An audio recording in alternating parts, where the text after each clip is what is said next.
Teknolojian'ny fifandraisana andeha no izatsika ny vaovao aiza ho aiza ny toeran'ny Madagasikara tsara ho fantatra fa hatramin'izay dia nitondra vokatra tsara hatrany Madagasikara amin'ny fifaninanana momba ny fampiasana ahitao arak'ajy mirindra izany izay karakara ny Huawei maneran-tany inefatra i Madagasikara nandray anjara tamin'ny ilay fifanana ICT competition ary intelo sika no tafiditra tao anatin'ny telo voalohany tao anatin'izany androany moa nisokatra tamin'ny fomba ofisialy ny andiany fahasivy amin'izay fifaninanana izay ny andindiny mampitany ny Nandriana Zafindramary sy Fanirikely antsika. Taranja dimy no ifaninanana amin'ny ICT competition andiany fahasivy, ny network na ny réseau,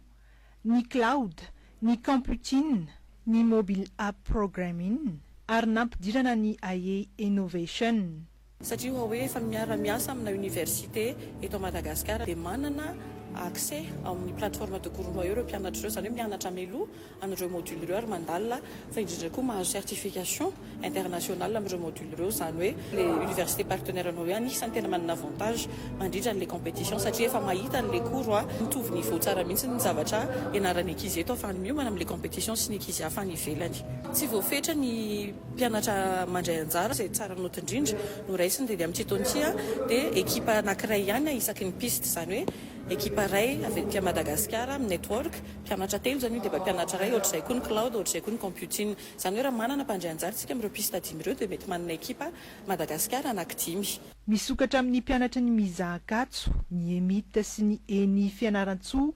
ny Université ny Vakinakaratra, ny Polytechnique sy IST Antsiranana ary ny Université ny Vodivorona ny ICT competition.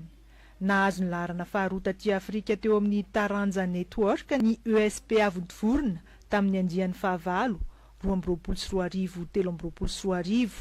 Ny laharana voalohany no tanjona amin'ny andiany fahasivy 2024 2023 ny minisitra Pia nandritra ny fanolorana ny medaly ho an'ny ireto ekipa nahazo laharana faharoa aty Afrika ireto. Ankoatra ny fanomezana, nahazo fiofanana sy fahafahana miasa eo anivon'ity orinasa sinoa ity ireo sangany.